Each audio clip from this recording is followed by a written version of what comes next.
ドクターガオーなんちゃって。 What is going on, YouTube? This is the Last Musketeer, and welcome back to the next video in the Arknights progression series. So, it's been a little bit since I've uploaded any content, and I get that. I know it can be a pain, and I feel bad about it, but there has been so much going on IRL that it's a little bit hard for me right now to be able to keep a consistent schedule. And so, you know, I'm doing the best that I can to keep this going, but I do have some things in the work that I'm looking forward to doing, so I'm going to be busy doing that, putting a lot of time into everything, so I do apologize. Just bear with me on that. But getting into the actual video, I am leveling up Shiryuki because this is one that I've been wanting to do for a while. I said she has a lot of great uses in a lot of different places, and so I decided, you know what, it's time to finally do that. We have a bit of a lull week in this next little bit, because this is the only near light stage that I'm actually going to show. This is in LS5, which was a bit of a nightmare. So after this one is done, I'm going to go to Chapter 10 content and just show you all the run-throughs of that, and I'm going to do the whole Chapter 10 in this video. So you're going to see me doing adverse mode, not doing the regular, because why would I want to do it twice when I can solve it all in one go? So this will be a bit of a long video, and just bear with me on that. I'm going to try to space out the content a little bit. I'm going to do some talking in between about some different things, and not just rambling on about stages in particular. I do want to talk about a couple of things that I've been thinking about recently when it comes to Arknights content, which could be something important towards the future. So I'll try to put a spoiler tag when I come up to that, because it's going to be talking about future content that they are releasing. So people that don't want to know, you can skip ahead there. I will leave a timestamp, but anyone who has played this stage knows this is a pain. Maybe if you have some really good options for baiting damage, it's probably not so bad. I did fail this a few times trying to get the exact timing for everything, because a lot of archers come through, and if you don't get snipers up front kind of early, then they're just going to run over squads. So basically I'm throwing down anything that I have to bait some of the shots to keep my tanks alive. As long as they stay alive, I'm just fine. So what I'm doing is sacrificing as many lives as I possibly can to guarantee this one. As you can see, Swire is not in the lineup because I don't want to sacrifice Swire more than I have to. It does happen in stages sometimes, not on purpose, but of course when it happens, it's always a sad day. So I try to stay away from that. But as you can see, Kaora did fall right there, and I was starting to get worried. But I do have Mudrock available at that moment. I also have Gravel as my fast deploy option to try to clean up some of the shots as well. And with Gabby Alter S2 active, I'm not worried and the slightest after this. Even if Saria goes down, I do not have a problem at this point, because Gabby Alter's S2 lasts for quite a long time, and it's going to get the job done for me. But we're going to move on to Chapter 10 content. So starting out, we are of course doing adverse, and for this one, basically the only thing that you have to worry about is the fact that guards and snipers are both triple cost.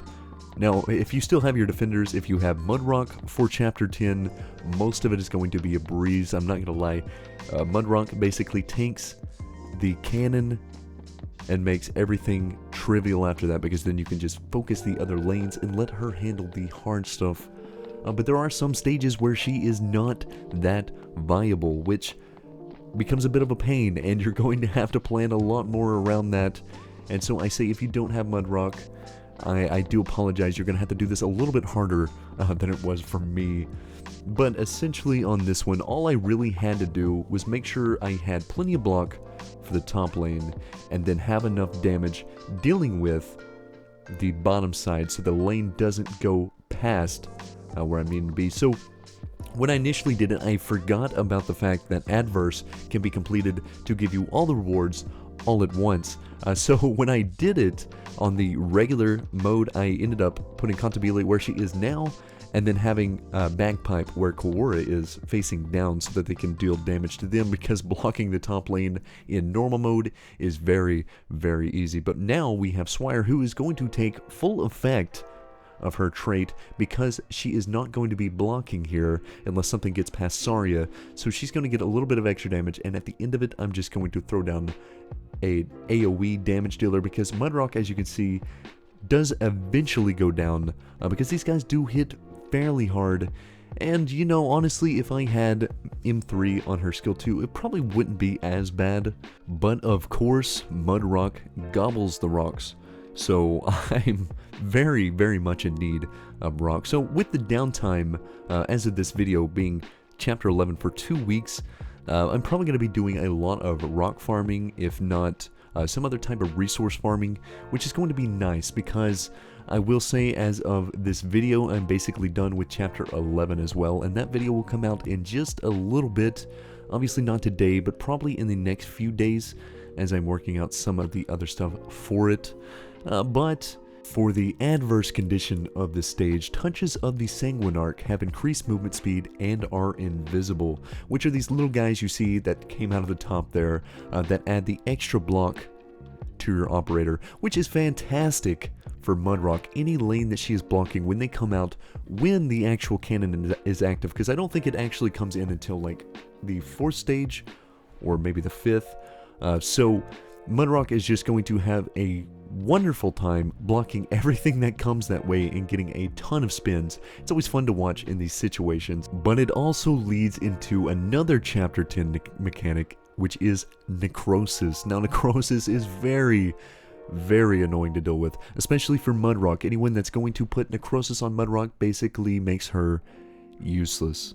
So anytime you have those stages, you're going to struggle a bit, but overall, not too bad if you can work your way around it. The thing about Mudrock is that the fact that she can't be healed by others, I can't use Honeyberry to help her sustain, which is where that problem comes in. And even though that is an option, having some type of a wandering medic that is going to help with that, I don't actually use them hardly at all in these stages. I know is a good thing, and I know you can see her there on my roster currently. But like I said, it's not necessarily needed if you sustain well enough in your lanes. But since I did bring her, I'm going to use her for the stage because, as you will see in just a bit here, Saria is going to be affected by necrosis, which is going to negate her skill, making her useless essentially because she is not a tank when she can't heal. She just doesn't have enough defense for that, or enough health, at least for what I have her at right now, which is E1 level 69, a perfect level, but I'm going to need to E2 her at some point here. I don't know when that'll be. I really want to do it soon, but more than likely she is going to get the Last Musketeer pledge where I say I'm going to do this, and then I take way too long doing it, but it will happen at some point, I promise. Saria is a very nice operator, and she does deserve the love, so it will happen at some point here. But I did make some really nice upgrades that you'll see in not this video, but the next one, because with Chapter 10 and Chapter 11 doing the adverse clears every few stages, you get a really good amount of LMD. I think it's 50k. Every time you hit those milestones. And between that and IS2, we were rolling in the dough for a bit. And I know you may say, Tex Altar is coming, Penance is coming, you need to save some LMD to try them out as soon as possible. And I know, that's something that I've been struggling with because there's so many operators that I actually want to level up. But with the fact that I am getting close to the end of all the campaign stages that I can actually run, I have some ideas of what I want to do for some challenge accounts. I don't know exactly if people want to see them or not, but if you do have some ideas for something you would like to see me do as challenges, let me know in the comments, because I'm wanting to start a new account and do some weird stuff with that. It doesn't have to be one account, it could be multiple.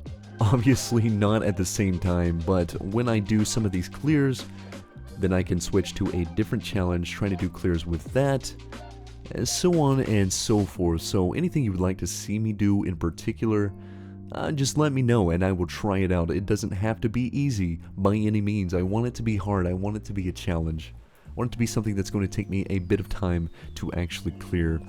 So we'll see what I can come up with, and of course story vids that I talk about all the time are coming. I'm working on them. They will be arriving at some point, and with all this downtime and with the slowing down of all the other gachas, I will be putting that out in the next little bit, hopefully. So Ken, if you are listening, of course this goes out to you. Stay on that copium for a little bit longer, but they are coming. So getting into talking about some of the actual stages now. With this one, I love situations like this where I can slap Mudrock on one lane to hold by herself, and with the cannon going down, she's going to hold this side by herself with no problem whatsoever, let the cannon nuke, nearly drop her, but not enough to take her out, because these guys do not do that much damage to her, and makes it a lot easier to run the stage. I have Swire doing my main physical damage on the bottom side here. As I've said, I'm going to run through most of Chapter 10 with Swire as my main damage. Now, the last stage I did have Thorns, mainly because I needed a really strong lane holder for the actual clear that I was going for, so Swire was not going to be the option there for the moment. I can't actually buff Swire yet because I am lacking a lot of a buff team, but in the future being able to do that would be fantastic, because there is not enough Swire content out there, so I will put that duty on my back to be the one to show the community just how good Swire is, and let all the haters rest. But we did finish this stage, and like I said, Mudrock being able to solo lane, especially being able to tank that cannon, just makes Chapter 10 a joke.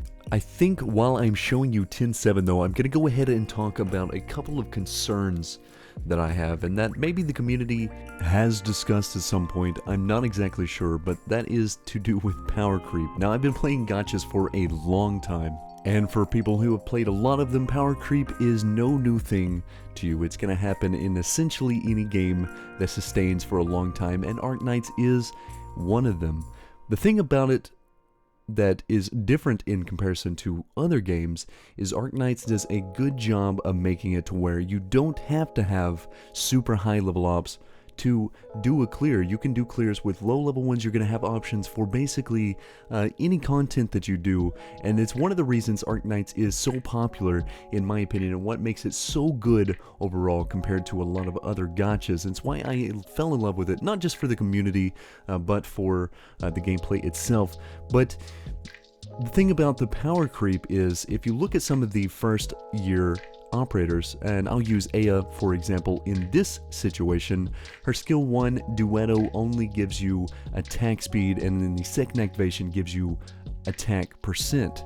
So kind of underwhelming compared to something like the Text Altar that is about to come out, which once again I am very excited for, and I know most of the community is excited for. But if you look at what the skill does in particular, the comparison is night and day.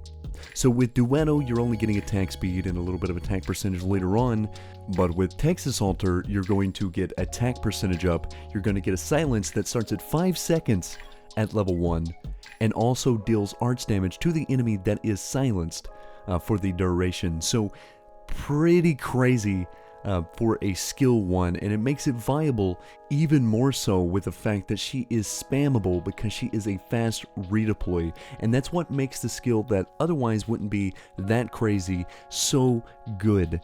And yes, while that is not the same type of class as Aya, I will talk about one that is going to be released to global and such in quite a few months, but that is Holhaic, and I don't know if I said that right.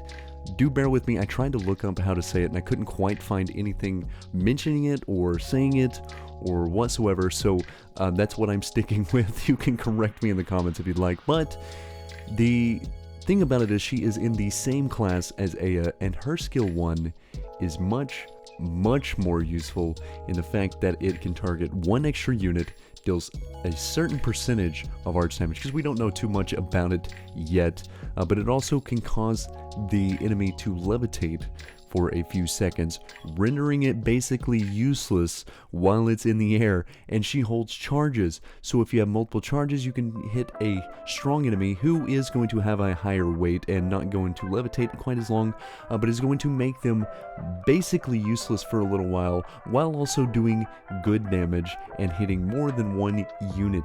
So the difference between her and Aya's skill 1 is night and day. They just do so much more on the newer operators, and that's because the game has been around for quite a long time and they need variants. They need changes in what operators do, otherwise the game would be somewhat stagnant for people because they have to have a reason for people to pull on a banner. Now, the good thing about Arknights is the fact that even though something is going to be more meta, you could pull a variant of something that does the same kind of style, just less effective, and still use it in place of that one.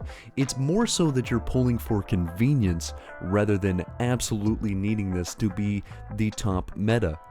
And that's why I love it so much. I use Swire all the time. Obviously, Swire is not meta. Swire is one of those options that you can use and she's going to be useful, but there are so many better versions out there that can do anything. There's someone better in her own class, because I'm not gonna pretend that she's better than Palace. I know Palace is a lot better, but I'm still gonna choose to use Swire over something like Thorns if I have the option to, because I think using units that you prefer and that you love more is going to give you a better chance to work up some harder strategies and get better at the game, but also just enjoy using whatever unit you want. And that's why Arknights has such a big community, such a strong following, in my personal opinion, and why I think they do such an incredible job of just making the game feel less competitive. And even if you don't pull as someone like a free-to-play and you're wanting a certain champ and you just don't pull them because you have incredibly bad luck, even with a bunch of pulls, at least you'll be able to go in and add somebody that does have the unit and be able to use it whenever you want. Now, I know that doesn't work for auto-deploy, but it does give you the option to clear it and then maybe come back and auto-deploy clear later on with your own units when you have a viable option for whatever you were missing beforehand. And I could go really in depth about what I think about power creep. All in all, I mean, I could make my own separate video on that if I wanted to. But the thing about it is, I don't think it's necessary for me to do that because people have already talked about this a little bit before, and I know people have experienced it themselves with one of their favorite characters being power creeped by something that comes out a little bit later. So everybody has experience in this situation. It's just something I wanted to touch on quickly because these next few months are loaded with operators that are extremely good. So I'm going to have to be really stingy as time moves on because I'm going to really need to save up as many pulls as I can.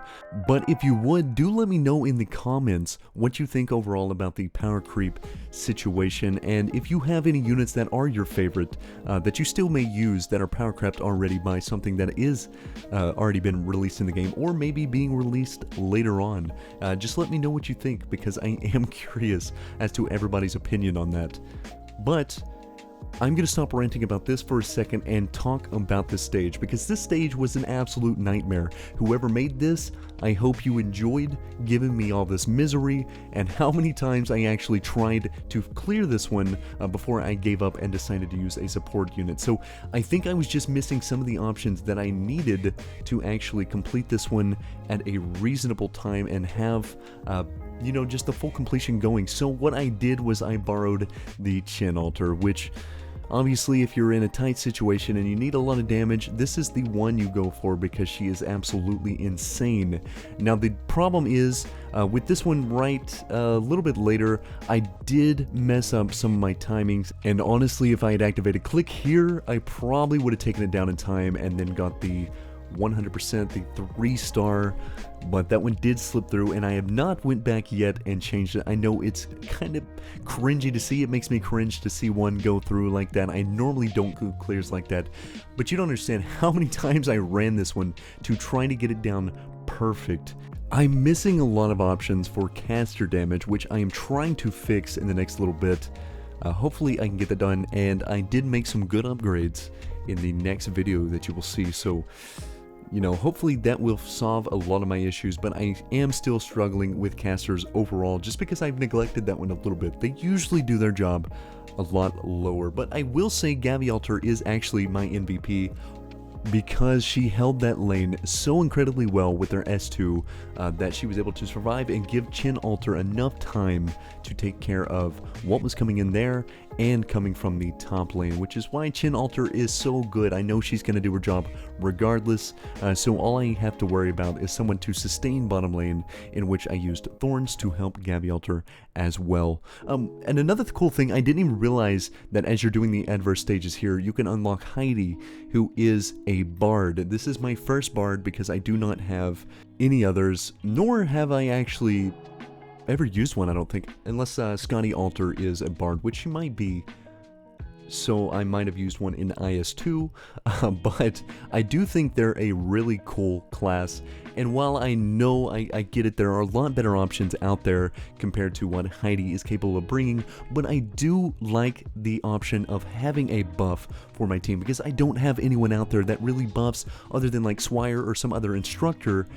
I need something that gives me some option there, so I do like her, and I might actually level her up and try her out. Even though she is not the greatest, I think every operator is useful in the right situations, and so I'm not going to count her out just yet, but I am going to wait a little bit before I actually decide to try to use her. So now the adverse challenge of 10-12 is touches and gifts of the Sanguine Arc have increased attack, and basically the DP cost of guards is doubled. So as you can see, Mudrock is 72 cost, which is insane, but through the power of Bagpipe, Myrtle, and Cantabile, I got Mudrock out as my third unit. So 72 DP cost right out of the way, and that's because Mudrock can hold this lane by herself for a very, very long time, so that gives me a lot of time to set up for other things and figure some other options out. So basically what I did is my newly leveled Shiryuki is being used here for the not only arts damage, but for the AoE physical damage that comes with her regular attacks, which helps quite a bit. It's not the craziest amount of damage, but it does help. Now what I have to do now, basically to keep Mudrock alive for the longest time, is slow down everything that's moving through this middle part using a couple of AoEs and my healers, and then of course Bagpipe, because Bagpipe is an absolute unit when set up with the right things. Now these big guys that come out do a ton of damage here, so Mudrock will get obliterated if I let them get there really quick. So I have to make sure that I have Gavialter S3 readily available for when things get through Mudrock, because she's the only one that I actually had that could survive the waves of those enemies. And as you can see, with all the reduction that she took, once the skill was over, she just gets knocked out right away. And then now I'm just stalling with the rest of them, make sure that Bagpipe gets her skill off, and that is going to clean up the rest of the enemy. So not too bad. Like I said, Flagpipe mixed with Cantabile just makes instant DP printing viable enough to get to 72 in the first few seconds of the match, which is absolutely fantastic. And for this one, nothing too crazy. It's just a bit annoying with the fact that the drones do charge the cannon a little bit faster every time they attack, so you're going to have to be watching out for the cannon quite often. And so I'm going to have Gavialter holding the top lane. I have Mudrock dealing with the bottom lane, and I'm going to use Bagpipe also to take some pressure off of her, because once the guy with the sword gets up there, it's going to do a lot of damage, so I have to try to keep Mudrock alive. And the only way I could have done that is by using Bagpipe to actually stop one of the other ones from attacking. Otherwise she does go down, because I tried it multiple times. Some of these matches were not necessarily that hard. It was just sustain was the problem. And so once you figure out kind of a way to sustain yourself throughout the match, it becomes a lot easier. But as you can see, I lost top lane with Gavialter and Thorns both attacking up there because of the nuke. But with Mudrock sustained in bottom lane, I just had to have somebody up top top that is going to be able to hold these guys off long enough that I can get the clear here. So I stalled the top one, let Bagpipe get her skill off, and with the skill off and Cantabile blocking another shot of the damage, she is going to do just enough to take out one of them. Now the other one is getting close, but I'm not too worried about it. I have enough DP, I can drop Gabby Alter, get a healer down. She's going to survive long enough for the cannon to go off, which is going to finish off the other enemy and then throw in the spawn of the other. So now I just have to have Thorns take out this one, and once he gets his ability active, it's not too bad. I'll throw in Shirayuki just to help him out because he is getting low, and then guarantee another blocker so it doesn't get through, and that is 10-14, and very scuffed to say the least, but a win is a win, so I will take the auto deploy. Thank you very much. It may not be a viable auto deploy because it could be one of those situations where it just decides to mess up half the time, but it's all about timings and we'll fix it later on. But I did try to pull a 10 pull on Stainless just for hopes of getting Stainless because I wanted to try some wacky interactions with him. Unfortunate that I didn't get it because he is a bit of a buffer, and I would like to use that, especially with Swire. Being able to hit the box forward, like constant uptime on the skill would have been insane. No luck there. I pull Meyer, who is a dupe. I didn't even get the limited 5-star on that one. Sad, but it is what it is. I'm not expecting too much. It's my own greed's fault for doing that because I was telling myself for the longest time, and I've said in the videos, I didn't want to pull anymore until Text Alter came out, but I did do that 10 pull. Shame on me, I succumbed to peer pressure. But for this stage, I am going to borrow Chin Alter once again, because this stage was actually very, very hard to hold. Like I said, I don't have a lot of great options for some of the clears, and to protect that line, to have enough damage to take all the enemies out there before they got nuked, I really needed some heavy damage. So Chin Alter was the best option here for me. And then Mudrock is going to solo handle bottom lane. I don't have to worry about that one. All I have to worry about is making sure the top lane doesn't get decimated here. So I'm going to go ahead and let this one play out and give my voice a rest for a moment.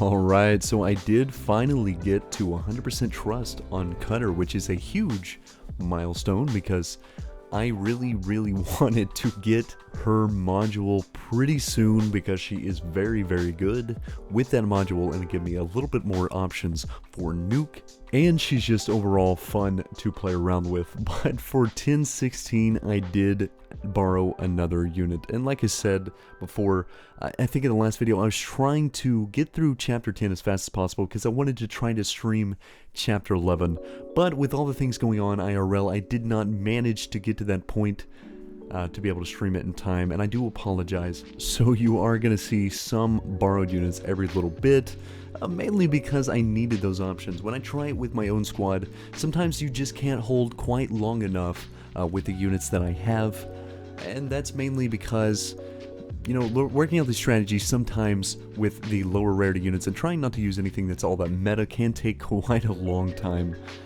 for some of these harder maps, just because I'm getting hit with so many different enemies that do so much damage. They just tear through my operators, and with the lack of levels, that doesn't help at all either.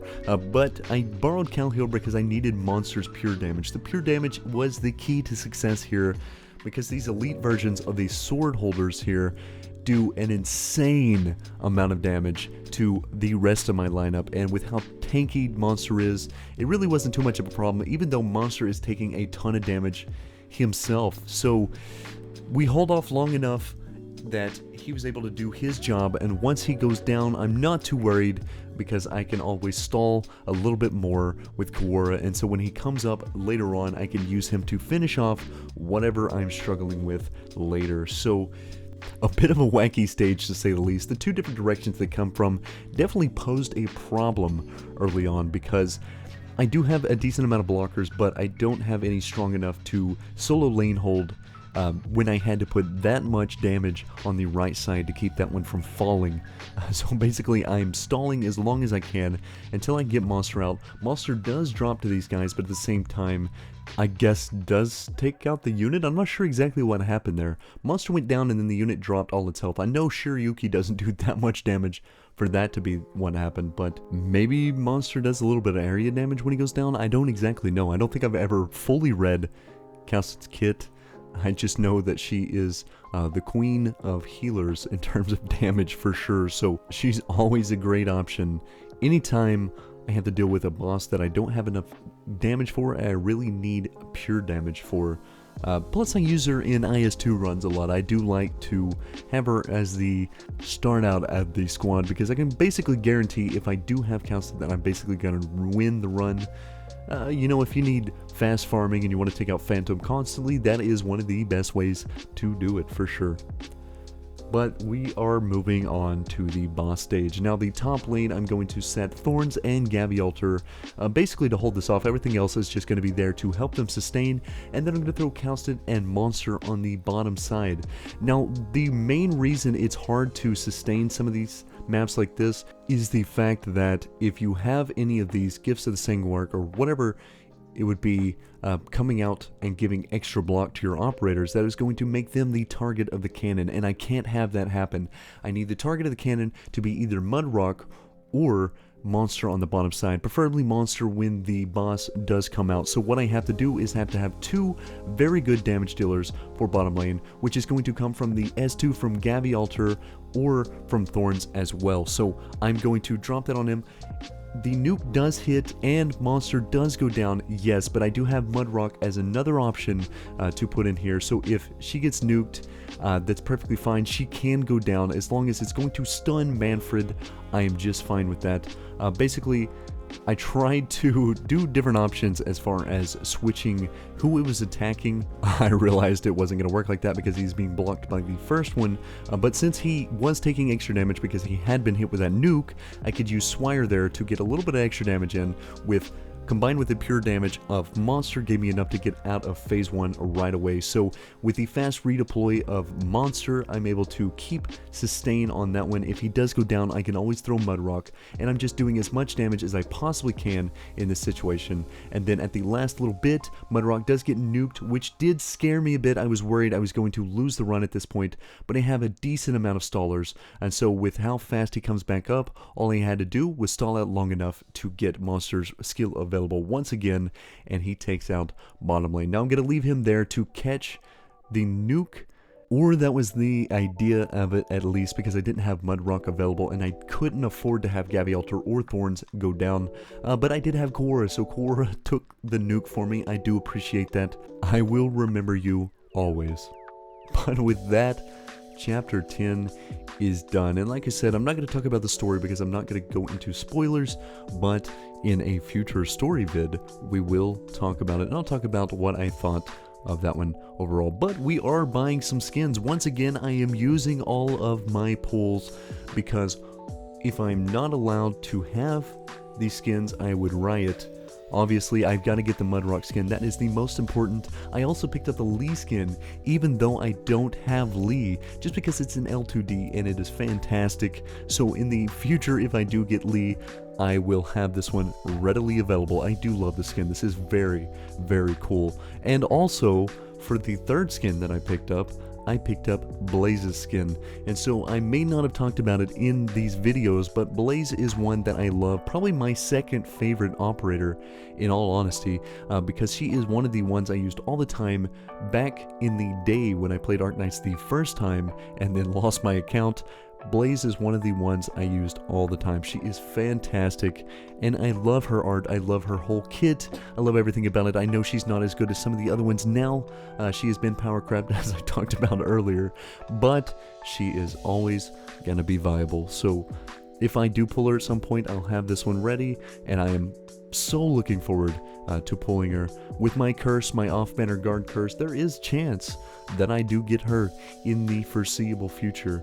But another option I was looking at, since I am 10 commendations away, or distinctions anyway, I thought about getting Archetto, and I probably won't end up doing it, but I don't have a 6-star sniper actually, so I kinda considering it, and I thought about getting some distinctions from here, so I decided to go into the CC shop and actually buy the operators there that I did not quite have yet. So this will give me a little bit of these distinctions, get me a little bit closer, and also new units that if I want to later on I can try out, level up, run some things there.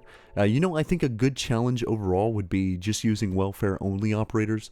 That would be really, really fun. And I'm not talking about just using them for specific stages. I'm talking about doing a full clear of Arknights with only specific categories to see how far they can actually go and what they can do in terms of the overall gameplay. So doing just like a full run from start to finish with only welfare would be really cool, but it would be hard to do as well because I have to have them, so I'll have to figure out a way to actually do that in the meantime until I get some of the operators that I could use for the challenge. But we'll see. I've got some ideas, and you know, if you have anything like that you want me to do, like I said, leave it in the comments and I will get to them, because I'm trying to lower down my focus from all the gachas to just Arknights and probably Honkai, because I am enjoying Honkai quite a bit and I want to put more stuff out on that.